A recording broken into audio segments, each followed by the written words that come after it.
Reality TV star na mfanyabiashara maarufu Kim Kardashian ametangaza rasmi kuhitimu mafunzo yake ya sheria kupitia mpango mafunzo ya vitendo wa miaka 4 Law Office Start Program ambao umekamilisha baada ya miaka 6 kutokana na changamoto ya janga la COVID-19 na majukumu ya kikazi. Kupitia mfululizo video alizoshare kwenye Insta story yake siku ya Jumatano wiki hii, Kardashian mwenye umri miaka 44 alionyesha furaha yake ya kufikia hatua hiyo muhimu ya kitaaluma. Sherehe ya kuhitimu ilifanyika kwenye eneo la nyumbani kwake na kuhudhuriwa na marafiki wa karibu pamoja na wanafamilia waliokuja kusherehekea mafanikio hayo. Hatimaye nimehitimu shule ya sheria baada ya miaka 6.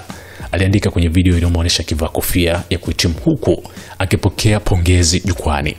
Jessica Jackson, wakili mmoja wa wale waliomdhamini Kim katika safari yake ya sheria, alitoa hotuba ya kumpongeza.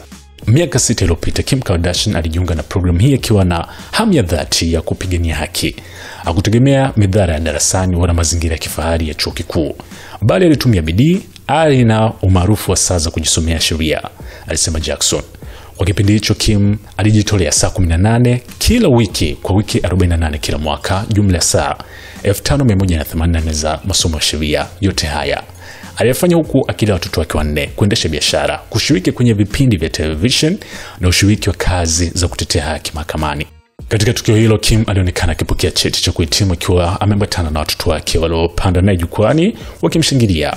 Watu waliokuwepo walilipuka kwa shangwe alipoinua cheti chake juu kwa furaha. Van Jones, mchambuzi wa masuala ya kisiasa ya CNN na rafiki wa karibu wa Kim Kardashian, pia alihudhuria na kutoa hotuba ya kumpongeza kwa mafanikio yake miaka 6 ya kusomea sheria. Sherehe hiyo ilihudhuriwa na familia nzima ya Kardashian, wakiwemo dada zake Khloe Kardashian na Kourtney Kardashian, ambao walieleza wazi fahari yao kwa mafanikio hayo. Nimefurahi mno kwa ajili ya Kim, alisema Khloe kwenye video aliyoweka kwenye Instagram. Hii imekuwa safari ndefu ya miaka mingi, ni mafanikio ya kipekee na anajivunia sana kuwa shahidi wake. Kim Kardashian alianza safari ya kisheria mnamo mwaka 2019 akilenga kuwa wakili wa haki za kijamii, huku amekusha kujitolea kuwasaidia watu waliokumbwa na hukumu zisizo na haki.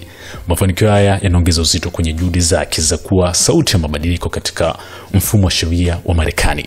Kwa sasa Kim Kardashian anatarajiwa kujiandaa na mitihani ya kitaifa bar exam ambayo itamwezesha kuwa wakili kamili mwenye leseni. Hii ni SNS Mini Gen Men.